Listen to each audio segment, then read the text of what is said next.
prophecy, getting ready to make that one. And then this is how I just started to hear the Lord's voice, and he was just telling me, America as a leader is finished. You hear me? Do you hear me? America as a leader is finished. And so I took my pen and I started to write. America as a leader is finished. You hear me? America as a head is finished. She's over. She's coming down and coming down fast. The end of the United States is with fighting. Do you hear me?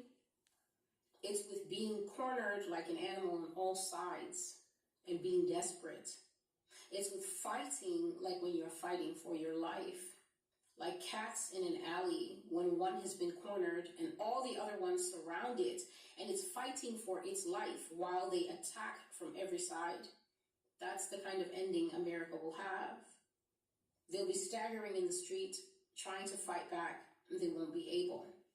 They won't be able to meet the might of the Russian army, and the Chinese will also surround them.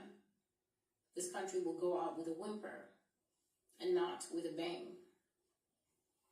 It's long been assumed, because of movies and generalized propaganda, that if anything happens, America will go out like a hero, guns blazing. But I tell you now, if you can believe it, America will go out with a whimper and not with a bang. Not with a last stand like General Custer. No, she will die with a look of surprise on her face out of pure shock that she could ever be touched by another nation or beaten in the game of war. Thus says the Lord, your Goliath will revenge on you, and you will lose the contest because the grace of God has left you and will not return at all. And so the Lord was just conversationally telling me, this country's finished, Celestial. You hear me? And of course I hear him. I thank God that my ears are not only open, but they're attentive. There are many people, their ears can be open to God, but they're not attentive. Attentiveness means that you are listening, paying attention, and believing what God is saying.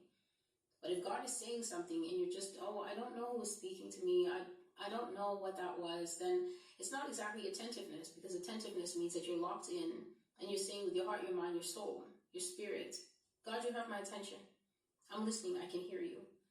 And so he was saying, you hear me, just euphemistically, the way our mother says, I don't want to see those dirty dishes in the sink when I come back. You hear me? Of course we hear her, because the risk of leaving them in the sink is not worth it for the temper that she will be in if she comes back and find that you've disobeyed her. America is finished as a world leader. You hear me? Yes, Lord, I hear you. America as a head is finished. America's not going to head anything.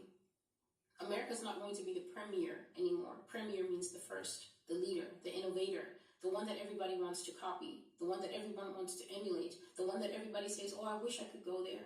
I wish I was an American. When you see people starting to leave this country like rats fleeing a sinking ship, who do you think is going to be applying for a visa to come to a country where people are going to be committing open sodomy in the street? Who wants to see that when you can go and look at the Eiffel Tower or go anywhere else? Or just stay in your own country and say, I'm glad we don't have that yet. As a world leader, as an icon, as an influencer, as a TikTok girly, America will no longer be that girl. She will no longer be the baddie, the one that everybody wants to get with, the most beautiful girl in the room. God will start to expose the underbelly of the nation, which I have been doing diligently here for the last 5 years. But not only that, you see, we're going to move into a place where it's not just Celestial said. You're going to see it for yourself. You're going to see it in your neighborhoods. You're going to see it in the school policies. You're going to see it in the outright porn that your children are going to bring home and say, the school told us this was sex ed. And your children, some of them, they're still innocent. They're still decent kids. They have absolutely no idea that it's wrong to come home with graphic pictures of two men doing the act in little part 1, part 2, part 3 cartoon shape. And so too late for you, the teacher will go over all that material in class and then give them the take-home paper cutouts. And by the time you see it and blow your top, it's too late. Your child has been introduced to homosexuality. You can't put the horse back in the barn because the horse already ran away when your child was learning about anal sodomy in class. A few years ago, this would have been completely off the cuff when I was talking about this kind of thing. Oh, the outrage. Oh, the and now here we are. School town halls, fathers are reading from the porn books that the children had brought home as required reading. It's no longer War and Peace. It's no longer Mice and Men. The children are reading absolute LGBTQ X-rated fiction, but specifically written for children by the budding state-funded writers on the left. And so there you have it.